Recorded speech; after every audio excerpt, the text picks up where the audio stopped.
Hi, my name is Jacob Bick, and this is the third lesson, Body and State, in our little mini program, Performing Under Pressure. Body and state go together. State is really important if we want to achieve things. If we're in a bad state, typically there's an element of fear. And with fear comes contraction and not being able to move and take action. And being in a good state, on the other hand, is kind of like almost a physical feeling where we feel like we can take on the entire world. And so it's important to manage your state if you want to be productive, and especially if you want to successfully take on difficult things. The fastest way to change your state is to use your body or do something that revolves around some kind of movement. But an even more powerful way is to create kind of like a pattern where you can employ this if you're in a bad state and you practiced it so that it kind of connects with a good place within yourself, even if you're under pressure. And so I've learned this from Tony Robbins, the American performance coach that many people have probably heard of. And now Siri is talking to us. So there we go. I think in one of the original programs, Personal Power or something like that, he teaches something called a swoosh pattern, where he combines like a physical movement that's in a power stance of some sorts, and then he connects it with a belief. So for instance, the belief could be, I will help these people no matter what. And so if you practice that and embody that, practicing it at a time when you're in a good place, you can then employ it at a time where you really need to shift your state and to get things moving. There's an exercise, but before we dive into that, I want to just share 3 things that saved me in relation to state. The first thing is to take breaks. Oftentimes we get into the rut of something and it's just difficult, or we're trying to create something on the computer, or we're hesitant to pick up the phone and make a certain kind of call. Taking a break from the activity you're trying to engage with, and then re-entering with the commitment to making it happen has really helped me.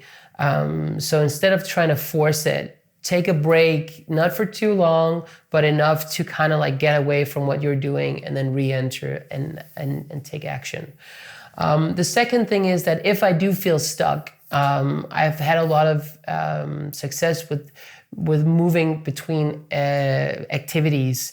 And I'm emphasizing moving here because the body is the core element here. So if I'm sitting down at the computer trying to get some stuff done and I get stuck, I don't sit down at the computer and do something else. I get up, I clean up the kitchen, I go for a walk, I do some exercise, and so on and so forth.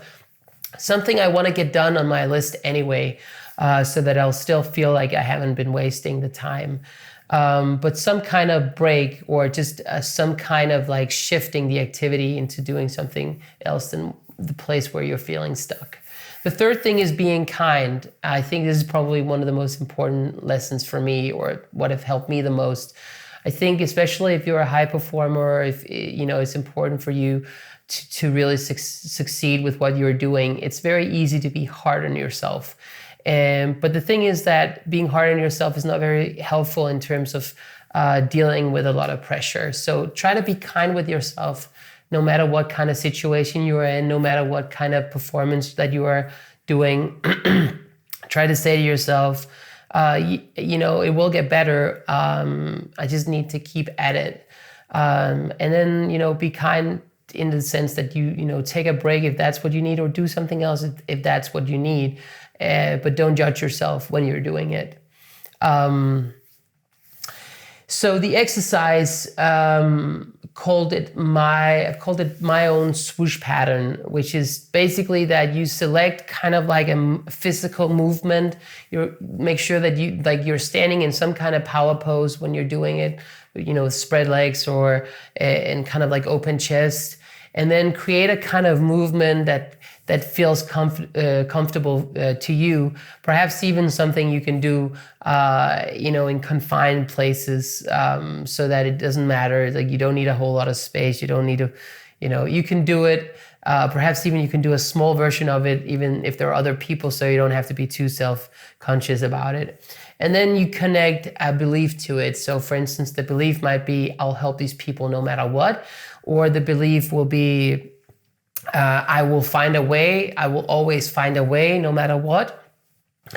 And then you practice the movement combined with saying that belief over and over again at a time when you're in a good state. And if you do that, you will kind of embody it and kind of become almost like a reactionary thing to put you in that state. So when you're under pressure, you can employ that. I will find a way no matter what. Okay, I will find a way no matter what. And then you just go for it and you make it happen.